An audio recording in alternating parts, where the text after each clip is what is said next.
నా పేరు నరసింహరావు అండి. నేను ఈస్ట్ వెస్ట్ సీడ్ కంపెనీలో మార్కెటింగ్ డెవలప్మెంట్ ఆఫీసర్గా పనిచేస్తున్నాను. మేము ప్రస్తుతం ఏ విలేజ్ సార్ ఇది? కల్లేపల్లి విలేజ్ సార్ ఇది, శ్రీకాకుళం మండలం. ఈ విలేజ్ రావడం జరిగింది. ఈ ఫార్మర్ యొక్క అభిప్రాయం తెలుసుకుందామని వచ్చామండి. సార్ ఇది ఏ రకం విత్తనం అండి? ఇది ఈస్ట్ వెస్ట్ డూమ్ అండి. ఇప్పటికి ఎన్ని కటింగ్లు అయింది సార్? ఇది 4 కటింగ్లు అయింది. మీకు కోతకి ఎన్ని కేజీలు వస్తుందండి ఇది? అంటే మేము డైలీ ఏరుతున్నారా? అంటే మీకు ఇది ఎన్ని సెంట్లు విస్తీర్ణం అండి? ఇది మొత్తం 60 సెంట్స్ అంటే ఒక 60 సెంట్ల విస్తీర్ణంలో మీకు రోజుకి వెయిట్ ఎంత వస్తుంది? ఇది వెయిట్ చూసుకుంటే ఎన్ని బస్తాలు వస్తున్నాయండి? రోజుకి కింట దొరుకుతున్నాయి.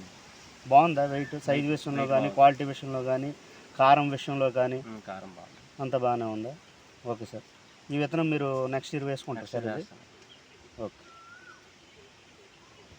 అంటే అంత నీట్గా రాకపోవచ్చు, సూట్ అవ్వలేదు.